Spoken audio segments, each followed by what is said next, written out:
So I will hit the magical record button and pretend I'm a professional and do a countdown in 3, 2, 1. Hello, the internet.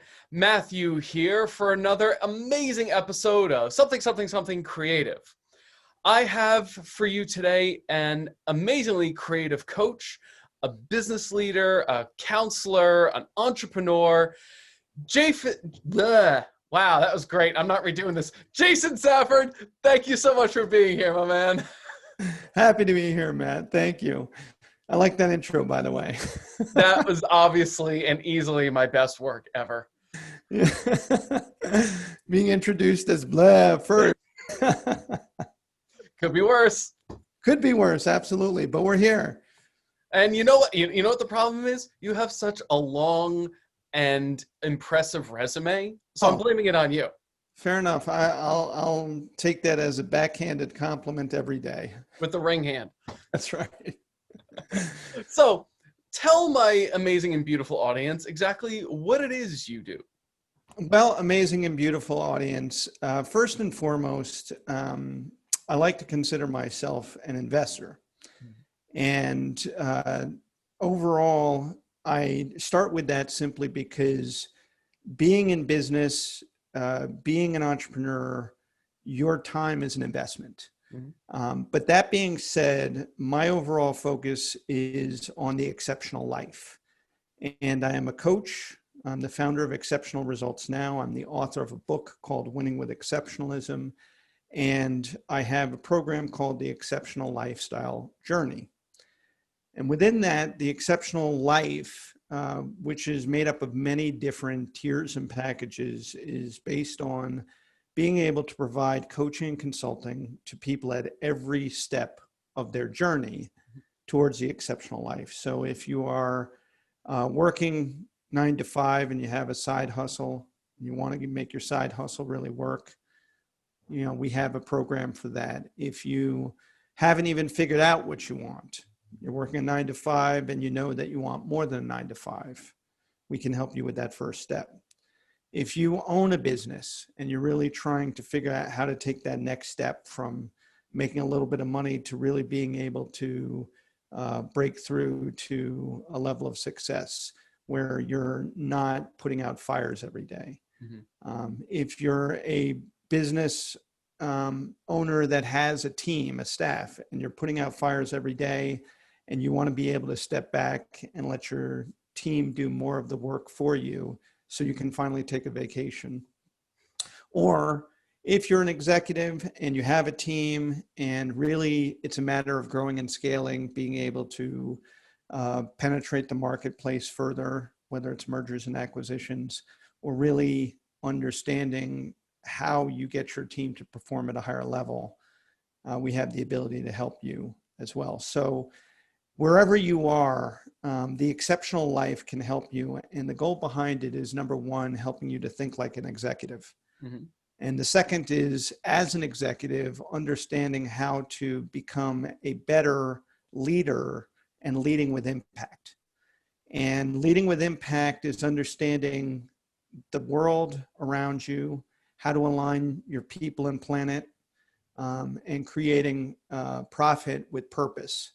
So you're not just making money, you're not just fulfilling a need, but you're actually figuring out how to separate your brand and everything that your people are about from your competition, because you are intrinsically focused in terms of your company being able to really impact everybody in a meaningful and long-lasting way.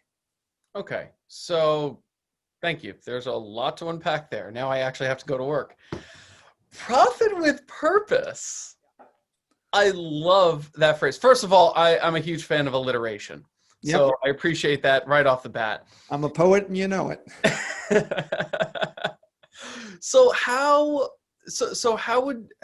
Okay, let me ask you this. How would someone determine if they were focused in that direction, or if they had the kind of focus? Is it more, you think somebody would come to you more intuitively, like, man, my business is a mess, I don't know what I'm doing? Or do you think purpose is something that can drive people themselves to your services? Well, anybody at any step of the journey, again, can come to us. And first of all, the person who has the honesty to recognize that their business is a mess is rare. Okay. Most people don't want to acknowledge that their business is a mess. That's the first thing. And that's a big part of executive leadership, is being able to remove your ego from the situation. Most people, who myself included, have built businesses that have made it to, high 6 or 7 figures. Our biggest problem is that we control everything and we get in our own way. Yeah. And, having had lots of business success and business failures, including near-death experiences, that has made me realize that being able to separate myself from the business and give ownership to other people, take my ego out of it, but learn how to communicate better and get people to work with systems and processes that even their jobs and responsibilities aren't the requirement. It's their management and leadership that is the requirement. Okay, so now this is obviously a show focused on creativity, the creative side of things, but you right now, in the way you explain it, you kind of juxtapose the right and left brain. I'm really hoping people caught that, because you're talking about regimented systems that are in place, but you're also talking about being able to get out away from, or to supersede the ego, to get rid of it, to use a little more flow, if I'm reading that correctly. And now let me ask you, as a coach, as somebody who's helped people in this regard, do you find that people have a kind of internal war? Like they can't do one or the other, they can't let go of one or the other? Absolutely. And how do you, so let me ask you, peer behind the curtain just a little bit. We'll talk the technicals and then we'll get into the other stuff. How do you help them through that? It's a great question, Matt. And the first thing is getting person to recognize that they're stuck. Okay. So oftentimes when somebody comes to a coach, they're frustrated and they're ready to throw money at a problem because they're just not getting results any other way. And the biggest problem that they're really facing is exactly, knowing whether to be creative and let their motivation direct them forward, or having a system that will just get them a result. Because at the end of the day, business is always about the customers coming through your door. And if you're not able to get those customers, well, you're not really in business, or your business is not really successful. Right. And so we get stuck just trying to figure out, well, what's going to make somebody come through the door. And that goes to a word called authenticity. And our biggest problem with authenticity is the fact that we start out wanting to get people as customers based on our belief in our product.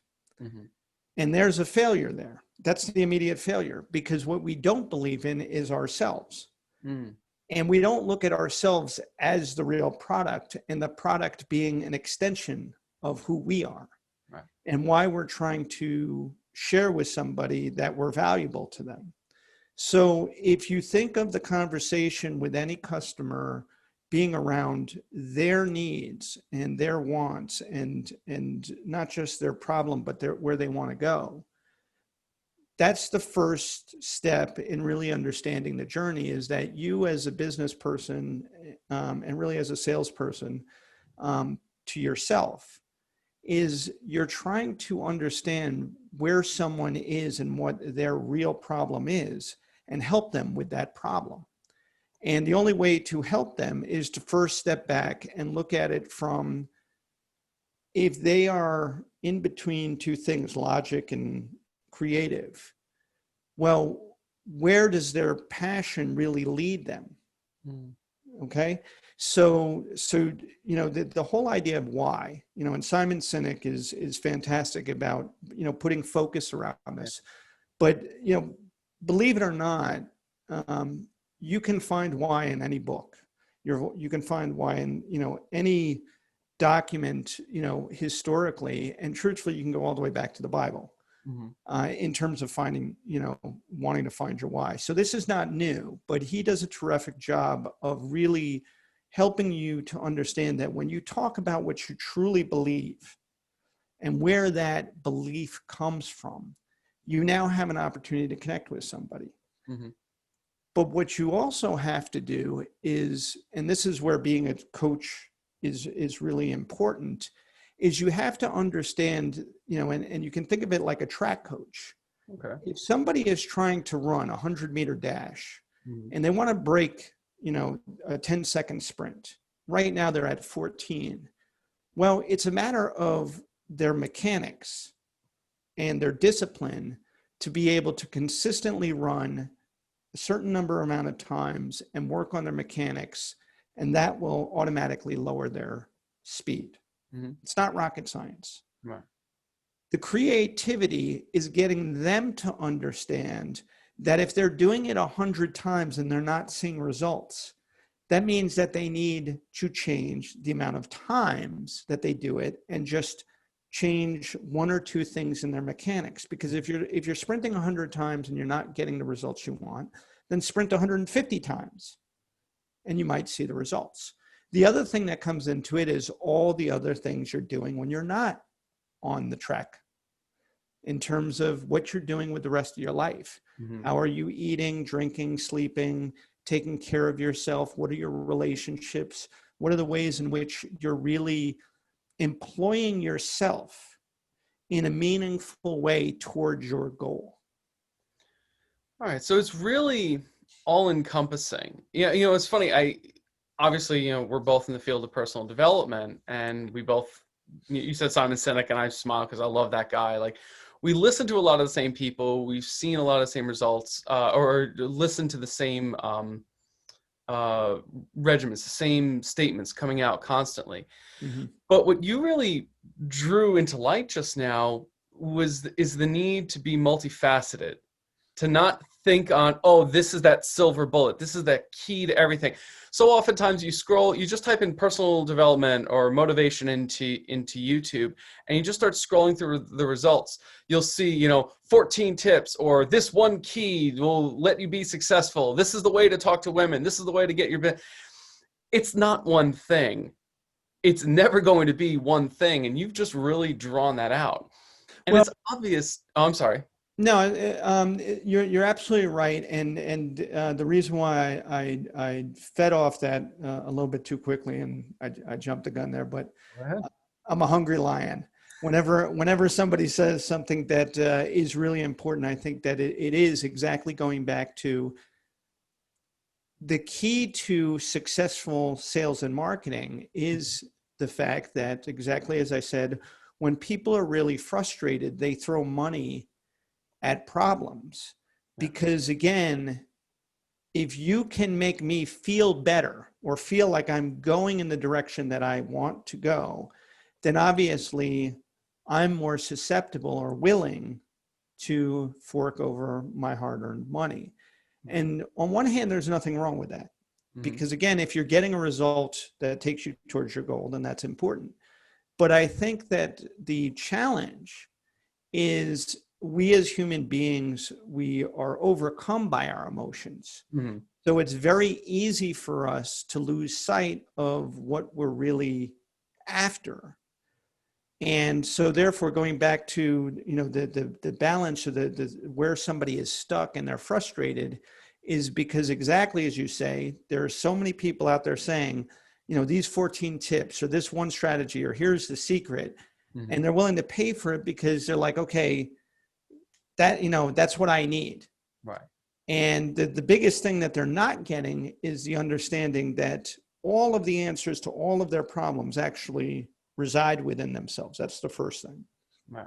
But the second thing is, as a coach, your responsibility, exactly as you said, I just drew it out. Your responsibility as a coach is to help the person see their pathway so they can do it. You're not taking the path for them.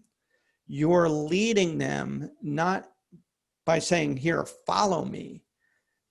You're leading them by saying, okay, if you look in this direction, you will see where you need to go. And in order to actually get there, you have to take these steps and understand that you're going to fall, you're going to stumble, but part of that is progress. Because if you send something out into, I never used to understand that I was big into the law of attraction without ever reading it. Okay. But the principle of it is that if you send something out into the universe, you're going to attract that same energy back to you. Right. So when you say you don't need something, you're going to get whatever you need, because the truth is that those things are attracted to you. Mm-hmm. When you put out that you want to get better at something, and you're putting that energy out there that you want, to help people are naturally, Mm-hmm. going to come, back to you based on that same law of attraction. Mm-hmm. So it's not a matter of putting up your shingle and saying, hey, I'm here. Right. Nobody knows who you are. Nobody knows. But if you start serving people in a way that they understand that you're trying to actually be valuable to them, whatever your business is, then obviously people are going to say, well, what are you about? How can I help you? Just like this, show. Right. The second part of that, which is really important to understand, is that you don't have any control over who's going to come your way. So that's where, yeah, you might get a response, may not be the response you want, but it's a response. So you have to take the win for what it is. And, this is where, part of why I wrote the book with, Winning with Exceptionalism, was the fact that we fail to understand that when we get up in the morning, Mm-hmm.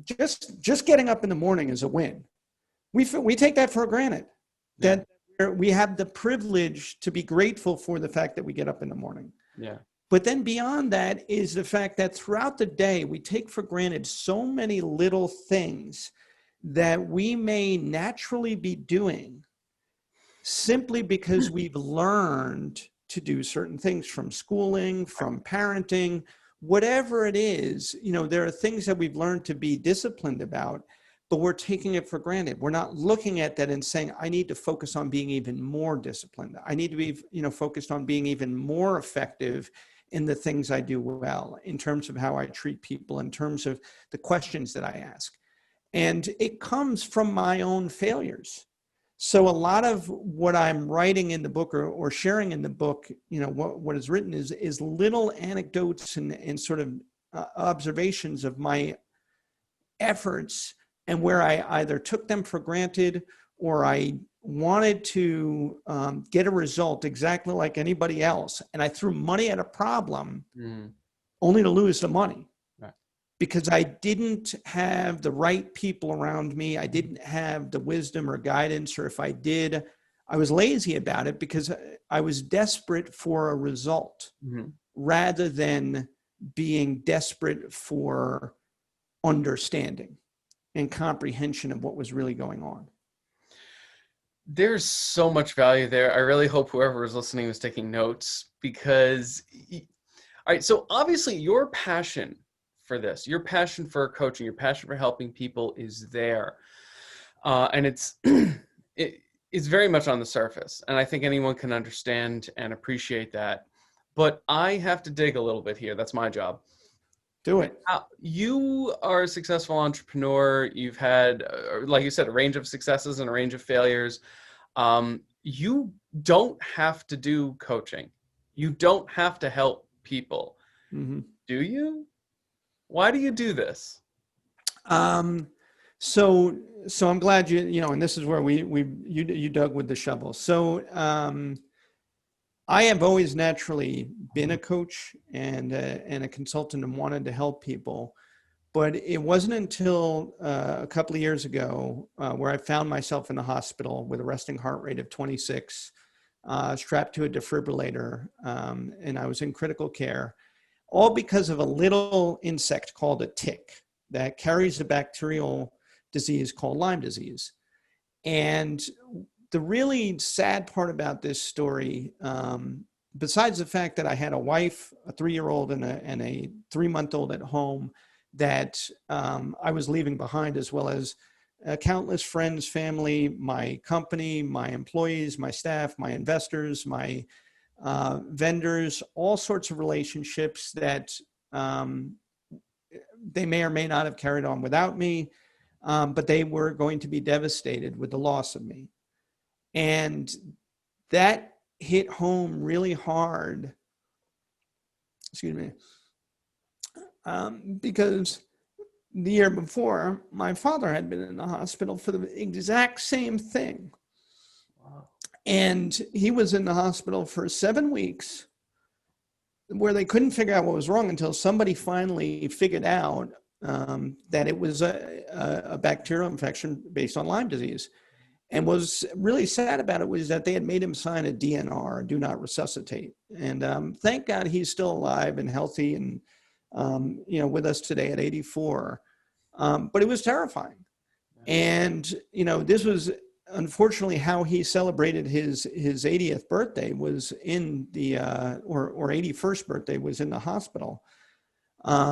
It was a terrifying experience. And then here I am a year later, and I had gone to the doctor previously because I thought I'd been bit by a tick, and they said, no, it was a spider bite. And they gave me a different medication. They misdiagnosed me, and I wound up in the hospital. And so you can imagine how traumatic and devastating it was to have known what the possibility was, known what you thought, and you were right, and you got the wrong information and the wrong diagnosis, and now you're in the hospital fighting for your life. You're not even thinking about yourself. You're thinking about everybody else and the impact it's going to have on them. And so you're trying to be stoic. You're not thinking about what you're going through. You're thinking about what everybody else is going through. And that might be the empath in me. Other people might have just been thinking about themselves and wanting everybody to, coddle them and codify them. But for me, I looked at it as, I looked at my medical team and I said, okay, how are we getting through this? Mm-hmm. What do I need to do? And they were like, you need to lie there and just shut up and relax. And I said, okay, I can do that. But the truth is that it was incredibly hard for me. And my business manager came in one day for me to sign payroll. And she had, tears streaming down her face. And I tried to, make her, feel that it was okay. I was going to make it through this. I had a good medical team and everything was, and I wasn't thinking about it from her perspective. I was thinking about it as I just needed to be the strong one for her, for everybody. And she looked me dead in the eye and she said, you cannot say that. That's not fair, because we don't know what we're going to do without you. Wow. And that hit me like a ton of bricks. Suddenly I realized that I had put myself, my ego made me responsible for everybody else. I carried the world on my shoulders. Right. And so therefore that feeling of being quote unquote the hero, you have hero's breath. Well, that was me wanting to be the hero for everybody and suddenly realizing that I wasn't in a position to be a hero. And so I looked at my life and I looked at, for all of my success, what was I really doing to make an impact on other people? And understand, I had been in the environmental industry up until that point, focused on trying to improve the quality of life for people, give them better energy through renewable energy, as well as better systems and controls and lower their cost of living, trying to reduce bills, trying to make their life, more valuable. Mm-hmm. And align them with the planet, and that's where profit and purpose came from. Mm-hmm.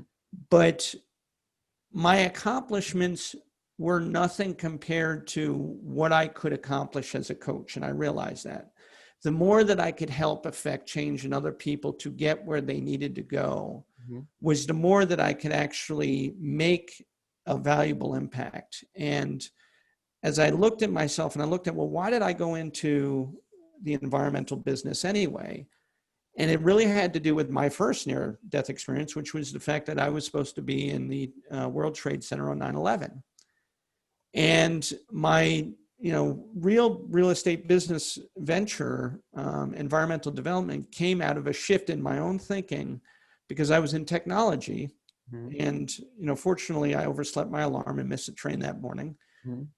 And in the loss of my company going down, with that building, literally, and the thought of all the people, who suffered, and all the people who are suffering now in downtown Manhattan, losing their homes and their livelihood, I wanted to uplift people.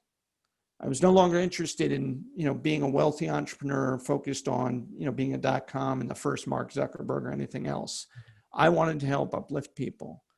And so fast forward to becoming a coach, I realized that what I had learned from all this technology and all this, effort, was that our problem of homelessness and hunger on this planet is not a problem of supply. Mm-hmm. It's a problem of distribution. Mm-hmm. And we actually have all the tools and resources and ability to put people in the situation of prosperity. Mm-hmm. Abundance is all around us. And I'm not just talking about growing another ear of corn or another stalk of rice. Right. What I'm talking about is the fact that if we wanted to, we could create food chains, food supplies, energy chains, energy supplies, housing chains, housing supplies, that could populate everything we need in terms of smart cities and fundamental economic growth, where we could be the shining example for the rest of the universe in terms of how we live and operate as a human species. And there's so much beauty in that, and especially because of where it came out of.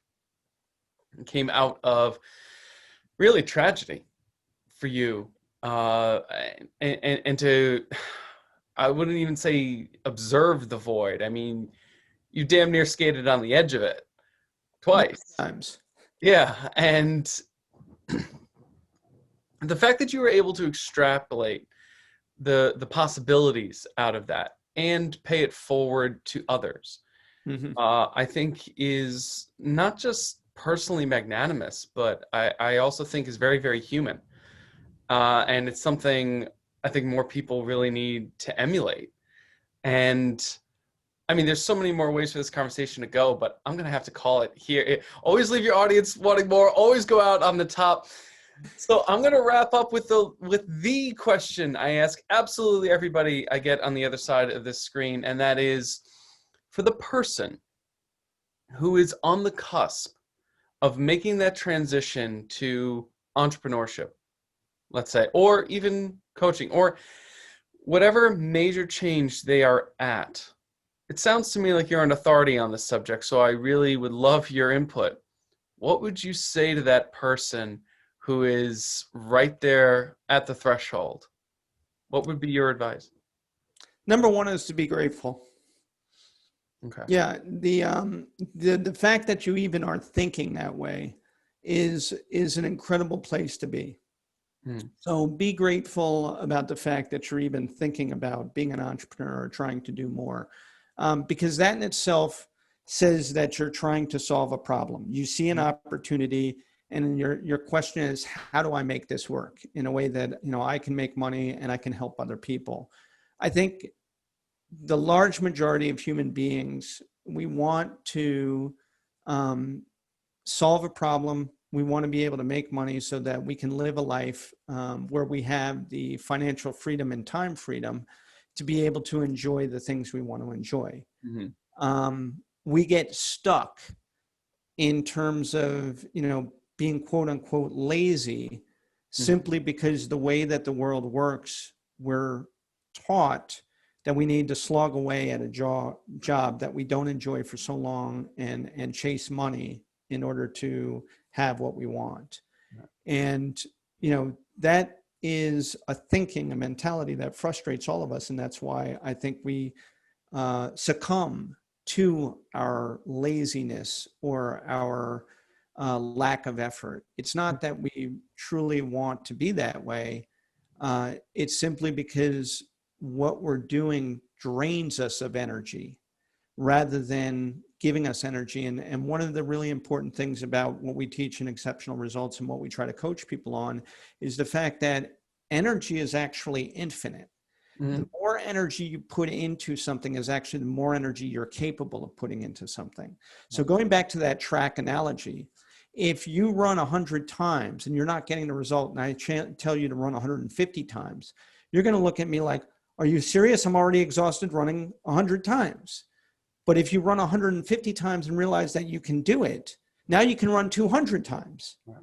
You understand? So we don't even know what we're capable of until we put the energy into it. Mm-hmm. And then what we find out is not only do we have the energy to do it, but we actually gain energy to be able to do more. Right. And the perfect example of this is whether it's track or running a mile to 2 miles to a marathon or climbing a mountain, all of which I've done. So I can tell you from experience, when you push yourself to do more than you think you're capable of is when you find out that you're capable of even more. Yeah. And that is, what the biggest challenge of being an entrepreneur is that we get up in the morning, and if we're tired, if we're not in the mood, if we're whatever it is, it's not a matter of the energy is not there. Right. It's a matter of it's the challenge between our mind, our heart, and our gut. Mm-hmm. to figure it out and just, talk to ourselves and say, hey, you know what? Maybe you just have to shift whatever it is that you're doing this morning and do it differently, but you've got to get it together and you got to push yourself, because the truth is that nobody else is going to do this for you. And that's where a coach comes in. Obviously, you hire us to push you, direct you, get you to understand things better. Because at the end of the day, it is you. Mm-hmm. There is no magic bullet, exactly as you said. So yeah, you can buy any one of these programs or formulas, and if you think that that's going to be your ticket to ride, then you're missing the point. So the energy might not be there, but the effort's got to be. Yeah, that's right. And the energy is always there. It's a matter of how do you tap into it. Our day-to-day states change. Mm-hmm. And, I give credit to Tony Robbins, who always focuses, he tries to get you to understand three things, is that there's strategy, state, and there's execution. Mm-hmm. And, the truth is that in order to be able to execute, you got to be in the right state. Mm-hmm. You got to have all the strategies in the world. And state is what we are always misguided on, because how we wake up in the morning is our state. And how do you change your state? And a big thing that he talks about is, getting physical, because you can transform yourself through activity, which is 100% right. And just, exercise, diet, these are very, very important, parts of having the right state. But I mean, whether the stars and the moon are not in alignment with you, or it's the wrong day on the calendar, or, whatever relationships are affecting you the wrong way, or, whether or not what's on TV and the news in the world is impacting you. These are all things that are distractions to your peak state. Right. They are not changing your state. You are changing your state because you focus on these distractions. Right. So understand that you are in control of your state at all times. It's just what you want to focus on in order for your state to be its peak state. All right. I hope everyone was taking good notes. I really do. Jason, this has been incredible, filled with kernels of wisdom, and not just theoretical, not just hypothetical. These are not mental exercises that he curated from other people. This is something this man has lived. So all his information is down below. If you go into the YouTube description, all his links will be there, website, social media, everything. And I just have to say thank you again for being here. And from Matt and Jason, this has been another jewel-filled episode of Something Creative. Catch you on the next one. Take care, everybody.